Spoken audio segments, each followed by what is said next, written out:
In the lives, you lose a were plane crash mu a fallen hero see mu no ebusia one person and the day a badge say ye bonabaso pa Honorable Murtala. Na che say ono no nsem bia o keka ye in videos etwetwe go ni ade no kamya ko it say he was so bound on making things right.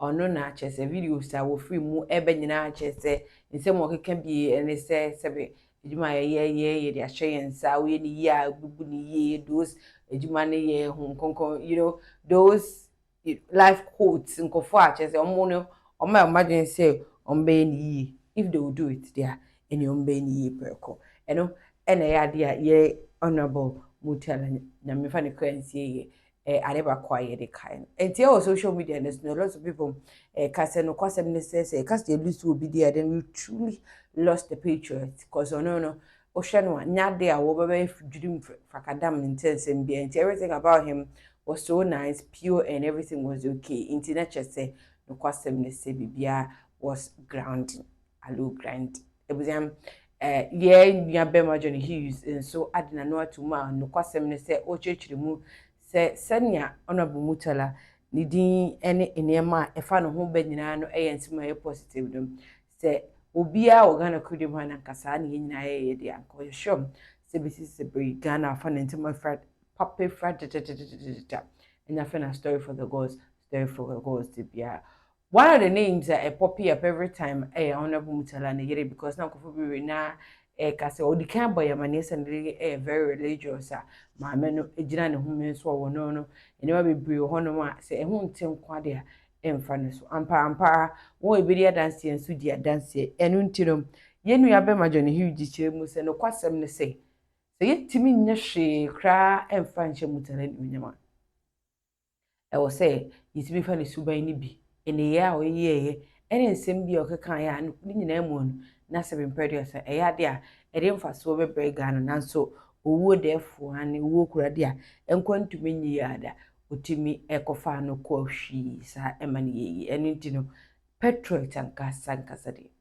elusi bi na se kase ye mo ni Murtala ye be mo ni a ma chese ye be suwa masupo eni suwa nankasa kwampo ma ene ntino say as a true Ghanaian ye pese ye kire se ampa ye heroes ye cherish omo ade omo ye ma ye ni so whatever goes on we are for them any all the things we are saying about them na ya de ampa ye mini dia any esuban a wo de di te se Murtala no I will say ye for the serious na ye timi e fa se esuban bi se de be Ghana e betimi akona nim Penax Plus ni ye nti John Hughes nsem.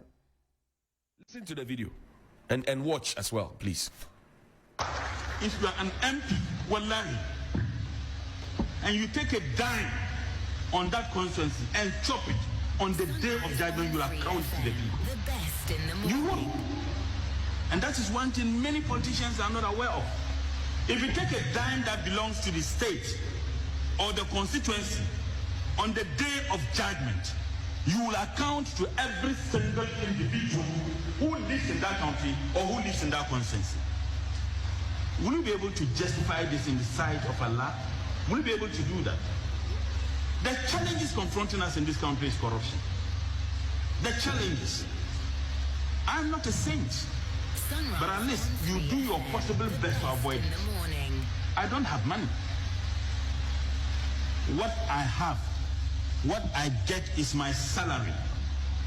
And wallahi, not a dime of Tamale Central has ever touched my tongue or bought a book for my son or my daughter, because I know that I will account for it.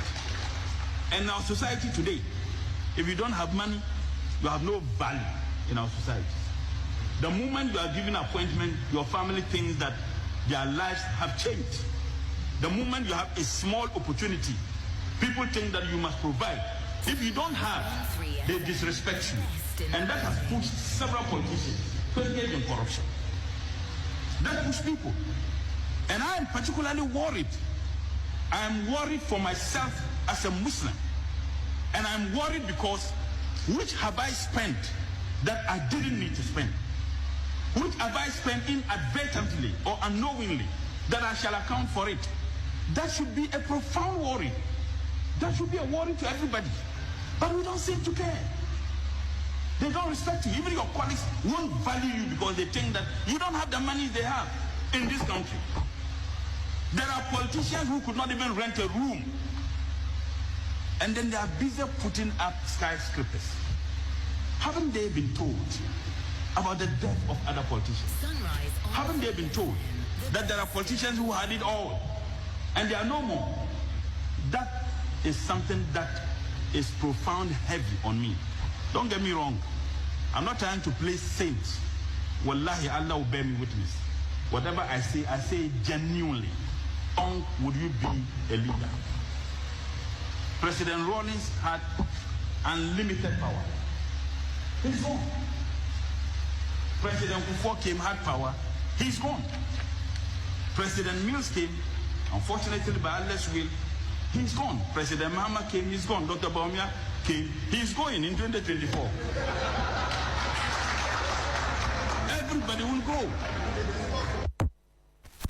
Everybody will go. And that is why I want to specially tell this government that the question of accountability must not be compromised in any way for anybody. As Boko Banku will say, no super in the nation are bomboclat mofemo. Everybody who has a question to answer must be made to answer the question. And let the government not for look, thanks to Johnny's bite, we have opened the eyes of the people to know that this scare and threat of you will lose power if you do this, you lose power if you do that is what has brought us on this reverse gear at top speed. That you will, if you do this, you will lose power. If you do this, you lose power. You are one of the people who will make people lose power. Balderdash, baloney. It's a question of accountability. And this government must not lose sight of the fact that the people of the Republic of Ghana voted for them because they wanted them to answer and question people on accountability.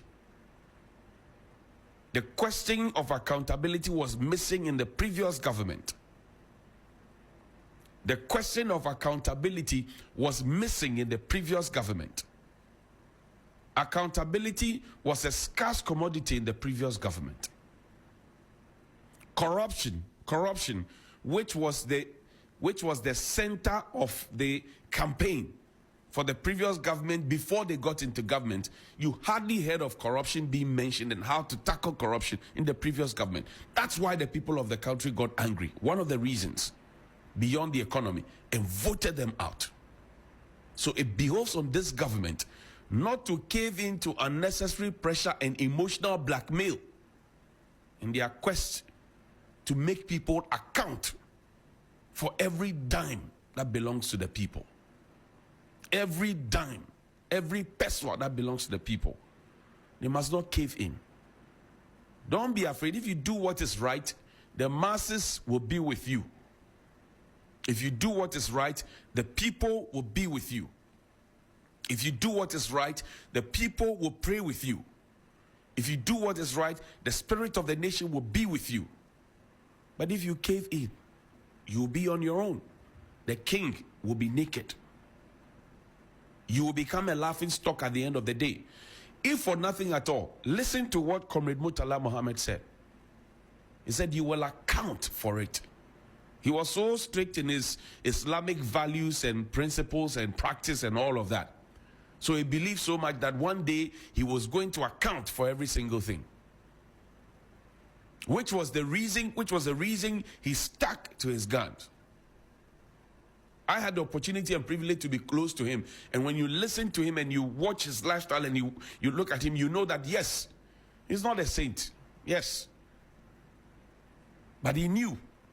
And he would always admonish you. And the politicians on Saturday, they were all talking about it. On Sunday, they repeated saying, the new MPs, he said, look, don't be corrupt, don't cut corners, don't do any deals, don't wait for your time. Patient men eat ripe fruits. I remember my father said that to me. If you are patient, you will eat ripe fruits. So this morning I came to tell the government beyond wanting to vet prophecies and all of that, do not let the accountability cane be taken away from you because you want to win power. The elections are in 2028. You have 2025, 2026, 2027, even 2028. Govern. It is not about the next election. Govern. Let us ask the accountability question. Let us bring people to the center. And see all those people who gave you unnecessary pressure in the past. Some of them are running to say, oh, we are ready to return some of what we took or what we took. That is what plea bargain means. Or since I lie. They say, oh, you have been fingered for taking so much. Say, oh, plea bargain, I want to bring back the money I took. And here you were, getting unnecessary BP over what somebody had acquired and what somebody was flashing around, not knowing it's stolen money. And here you were, giving yourself unnecessary pressure and looking at yourself and saying that, I went to school with this gentleman, this lady, how come they have more and I don't have? Where did they pass? Who is their God? Which God do they worship? Here you were giving yourself unnecessary pressure. I said, don't let anybody give you unnecessary pressure. Be content. Be content. You see the names that are coming up, and the Attorney General keeps telling us who is coming in to do plea bargain. Plea bargain simply means that they want to come and beg. That, oh, I took two loaves of bread. Please, I've eaten half. This is 1.5. Take it, then the rest you can punish me small.